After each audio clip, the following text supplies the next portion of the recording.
Hello दोस्तों, स्वागत है आपका मेरे चैनल में। मैं हूं रंजीत और ये है ऑल्टो K10। तो इसके कुछ नेगेटिव पॉइंट्स है वो बताने वाला हूं। और इस गाड़ी को हो चुके हैं 2 साल, मतलब अभी 10-15 दिन रहते हैं, हो जाएंगे बाद में। और लगभग ये 22,000 किलोमीटर चल चुकी है उसके आसपास। तो जो मेरा पर्सनल एक्सपीरियंस है इसके साथ, क्या नेगेटिव पॉइंट है और वो ये जस्टिफाई करते हैं, तो वो बताऊँगा। जो मुझे लगता है वो बताऊँगा, और बाकी कुछ रह जाए तो बता देना। तो सबसे पहला जो नेगेटिव पॉइंट है इसका वो है रोड नॉइज़, और इंजन की नॉइज़ भी आती है। लेकिन जब स्पीड चलाते हैं ना, खड़ी भी रहते हैं, तब भी आवाज़ आती है, बाहर की अंदर आवाज़ आती है, और इंजन की भी आवाज़ अंदर आती है। इसमें कोई इंसुलेशन नहीं है, जैसे टायर के ऊपर ये प्लास्टिक वगैरह जो जैसे कि टाटा टिगोर और टियागो में इनमें भी आती है, पीछे भी आती है, और अल्टोज में भी देखा है उसमें भी इंसुलेशन आती है अंदर। तो रोड नॉइज़ इतनी नहीं आती, क्योंकि हाँ इसकी कंप्लेंट नहीं है क्योंकि छोटी गाड़ी है। दूसरा इसका टायर साइज़ जो है इसका, वो एक तो छोटा है 13 इंच का, थोड़ा बड़ा मिल जाए तो कोई दिक्कत ही नहीं थी। और दूसरा ये पतला है। अब पतले होने के फ़ायदे भी और नुकसान भी है। नुकसान थोड़े ज़्यादा है और फ़ायदे कम हैं, मतलब 19-20 ऐसे है। पतले होने का फ़ायदा जो है, पहला वाला तो ये माइलेज निकलता है, और दूसरा जो है ये जैसे गड्ढे वगैरह है तो उसमें ज़्यादा जगह नहीं लेता, तो पंचर होने के चांसेस उसमें कम होते हैं, तो वहाँ से आराम से निकल जाएगी।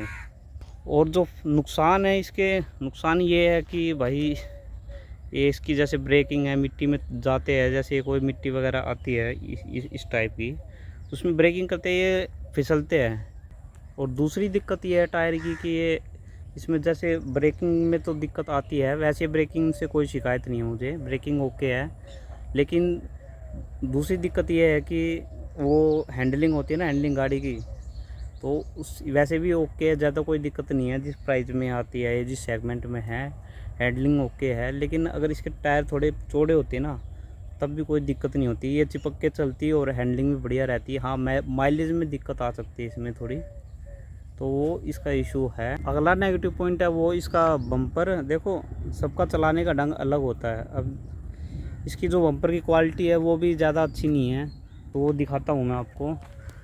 अब ये देखो, मैंने पेच लगवाए हुए हैं, और ये देखो, ये हल्का सा भी तो अगर लग जाए ना, तो ये यहाँ से निकल जाएगी, अगर गड्ढे से हल्का सा जैसे ये नीचे है। जो पुरानी वाली आल्टो है ना, वो इससे इतना ऊपर रहती है, तो उसका तो फिर भी बच जाता है। और कुछ देखो, यहाँ से है ना, थोड़ा ध्यान रखना पड़ेगा। नॉर्मली जैसे इग्नोर कर देते हैं ना, उस अगर वो आप इग्नोर करोगे ना, तो यहाँ से टच हो सकता है। और मैंने ये लगवाया था ना, तो ये भी कर चुका है, तो इसको मैंने इसलिए पेच लगवाया थोड़ा।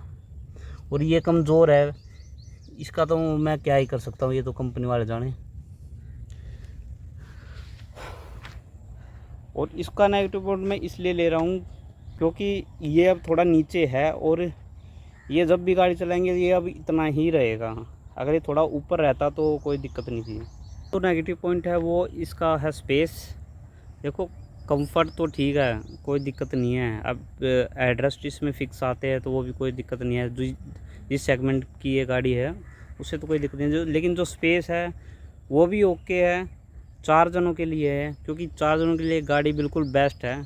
हाँ, अगर हाइट आपकी थोड़ी और ऊपर भी होगी, क्योंकि उससे भी कोई दिक्कत नहीं होगी, क्योंकि ये टोल बॉय डिज़ाइन है इसका। क्योंकि जो पहले वाली आती थी वो थोड़ी नीचे आती थी, ये तो ऊंची है, जैसे सेंट्रो आती थी उस टाइप की है ये थोड़ी सी। और 4 जनों के लिए तो बेस्ट है। लेकिन जो इसका जो डिग्गी का स्पेस है ना, अब मेरी गाड़ी सीएनजी में है, तो सीएनजी में ये स्पेस की दिक्कत आती है। तो अब आपको मैं दिखाता हूँ इसका स्पेस। डिग्गी खोली,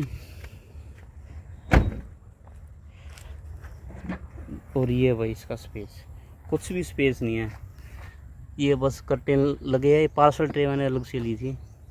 और ये सबवूफर लगाया है, क्योंकि इसकी स्पेयर व्हील मैंने हटा रखा है, तो स्पेस भी नहीं था। अगर स्पेयर व्हील हटा के तो करोगे तो स्पेस मिल जाएगा।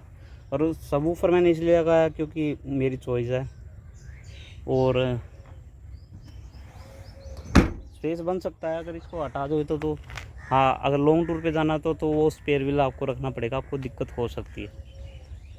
हाँ, बाकी 4 जनों के लिए कंफर्टेबल है, बिल्कुल कोई दिक्कत नहीं होने वाली। चाहे आपकी 6 फुट हाइट हो, उसमें भी आप एडजस्ट कर लोगे, लेकिन 5वां बंदा जब आएगा वो एडजस्ट नहीं कर पाएगा। कर लेगा लेकिन उसको ज़्यादा दिक्कत होगी। 5वां जने आ जाते हैं, पतले पतले भी 3 जने आ जाएंगे, लेकिन कंफर्टेबली वे भी नहीं आएंगे। तो 4 जनों के लिए ठीक है गाड़ी। अगला पॉइंट है नेगेटिव, वो है इसकी पेंट क्वालिटी। देखो, पेंट कोई सा भी हो, लेकिन जो पेंट क्वालिटी है और गाड़ी की जो मेटल की जो क्वालिटी है, मतलब बिल्ड क्वालिटी में जैसे रस्टिंग की प्रॉब्लम आती है इसमें, तो वो दिक्कत है इसमें। अब इसका पेंट हट जाता है तो उसमें फिर रस्टिंग चालू हो जाती है, और वो मैंने शॉर्ट्स पे भी डाली हुई है। तो इसमें ये दिक्कत है पेंट की। अगर थोड़ा सा भी कुछ लग जाता है तो इसका पेंट हटने लग जाता है। तो काफ़ी लो क्वालिटी का पेंट यूज़ किया हुआ इसमें, तो वो दिक्कत है इसमें। तो अब मुझे ये फील हो रहा है कि अगर इसमें पीपीएफ करवा लूँ तो पेंट की शायद इतनी प्रॉब्लम ना आए, लेकिन नीचे से रस्टिंग की प्रॉब्लम वो तो आ सकती है। और मैंने इसकी इतनी केयर करी है कि भाई मेरे को पता है, हाँ, एक आधी बार 2 हफ्ते या 3 हफ्ते हो जाते गाड़ी में नीचे से वो पूरी वॉश नहीं कर पाता। नीचे से तो मैं वॉश नहीं कर पाता, लेकिन ऊपर से कई महीना भी रह जाता है। तो कम चलती भी कम है, 22,000 चली है 2 साल में, तो ठीक ठाक ही चली है, ज़्यादा कोई दिक्कत तो नहीं है। ऊपर रस्टिंग की इसमें दिक्कत आएगी, और पेंट क्वालिटी का भी इशू है इसमें। अगर बाहर से भी पेंट कराए तो वो पेंट मैच भी नहीं होगा, दिक्कत ये है इसमें। और कंपनी से भी अगर लाल पेंट करवाते हैं, मतलब कोई दूसरी गाड़ी रेड है, तो उसका भी वो पेंट मैच नहीं होगा, इसी का ही होगा मैच वो। और जो अगला जो है और वो लास्ट है, और अब ये भी है, उसी में मेजर पॉइंट है जो नेगेटिव है, और वो है इसका प्राइस। देखो, प्राइस ये तब तक महंगी है जब तक इसमें डिस्काउंट नहीं मिलता। थोड़ा बहुत तो चलता है, लेकिन इस गाड़ी पे ज़्यादातर मतलब हर समय इस पर ज़्यादा डिस्काउंट चलता रहता है। अगर वो आपने ले लिया तो ये गाड़ी वैल्यू फॉर मनी है, नहीं लिया तो यह आपको थोड़ा नेगेटिव पॉइंट लग सकता है। हाँ, फीचर इसमें कम हैं और गाड़ियों के मुकाबले, लेकिन वो फीचर ज़्यादा दिक्कत नहीं देंगे। ये छोटे मोटे फीचर है, जैसे इसमें पावर विंडो नहीं है, और एक वो इसमें और तो बहुत सारे फीचर, लेकिन मेन बता रहा हूँ जो काम किया होने चाहिए इसमें। एक मैनुअल डे नाइट IRVM आता है, जैसे उसको करते तो नाइट में वो रात को चौंधा नहीं लगता उसमें। अब तक ये थे, ये जो मेजर पॉइंट थे कि इसमें ये है दिक्कत रहेगी। और जो छोटी मोटी दिक्कत है वो बताता हूँ इसमें। तो उसमें शायद हो सकता है कि 1-2 दिक्कत मेरी गाड़ी में और किसी गाड़ी में ना हो, और वे दिक्कत बता देता हूँ। और जो पहली दिक्कत वो लगी है, वो इसका जो वाइपर है ना, मेरी गाड़ी में तो होता भाई, ये कई बार मैं चलाता हूँ तो ये आवाज़ करते हैं या पानी, और इसमें ये काँपने लगते हैं, आवाज़ भी करते हैं और ये काँपने भी लगते हैं। और ये कभी कभार होते हैं, कई बार नहीं होते, और कई बार होते हैं, और कई बार ये स्पीड भी कम हो जाती है इसकी, और ये नहीं पता ऐसा क्यों होता भाई। और दूसरी दिक्कत है जो इसका जो फ्यूल कैप है, जहाँ से तेल डलवाते हैं, वो बार बार खुल जाता है। देखो, अब मैं दिखाता हूँ, हाँ, वीडियो में भी है, पहले बनाई थी। तो ये देखो, अभी भी थोड़ा बाहर आया हुआ है, हल्का हल्का, और ये अब दिख रहा है, ये निकल भी जाता कई बार।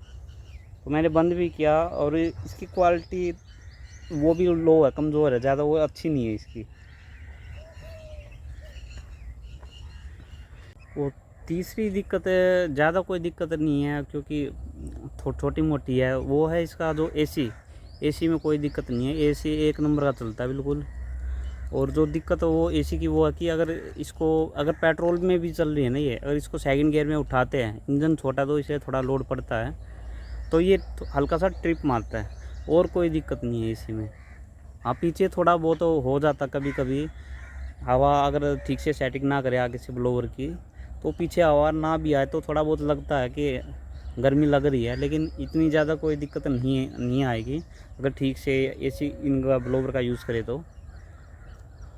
और जो अगली जो दिक्कत है वो इसके फ़ीचर्स। हाँ, फ़ीचर्स कम है, क्योंकि एक तो ये 4 जनों के लिए कम्फर्टेबल है, और दूसरा ये फ़ीचर का ये है कि देखो, उस टाइम मैंने सेलेरियो ली थी ना, उसमें भी फ़ीचर थे, वो भी इस रेट में जो अब ये 620 में या 635 में जो मिल रही है ना, अभी भी ये मिल रही है पेट्रोल में, CNG में भी इतने में रही है, अगर आप डिस्काउंट लोगे तो। तो उस सलेरियो में भी ये 4 पावर विंडो आते थे और एक डे नाइट IRVM। इसमें अगर ये चीज़ इसमें होती तो कोई इतना शायद कोई कंप्लेंट नहीं होती। हाँ, लेकिन ये चीज़ होनी चाहिए फीचर्स में, क्योंकि आज के टाइम में सब गाड़ियों के रेट जो है वो बढ़ गए, तो इसके भी बढ़ गए हैं। हाँ, अब सेफ्टी का भी ज़्यादा कोई इशू इसमें तो इतना नहीं है, लेकिन जो इससे ऊपर की एस्प्रेसो है, वैगनआर है, वो इससे तो बेकार ही है सेफ्टी में। ये तो फिर भी उससे बढ़िया ही है। अब 6 एयरबैग आ गए और ESP उसमें आने लग गया। इसमें ये चीज़ नहीं है, 6 एयरबैग वाली तो नहीं है ये गाड़ी, और ना इसमें ESP, क्योंकि ये 2023 मॉडल है ये, तो उनसे तो बढ़िया है ये। बस इतना ही। अगर वीडियो पसंद आए तो लाइक करना और चैनल को सब्सक्राइब करना, और अगर कुछ रह गया तो कमेंट कर देना, और भाई कुछ गलती हो तो माफ़ कर देना। बस इतना ही था। धन्यवाद।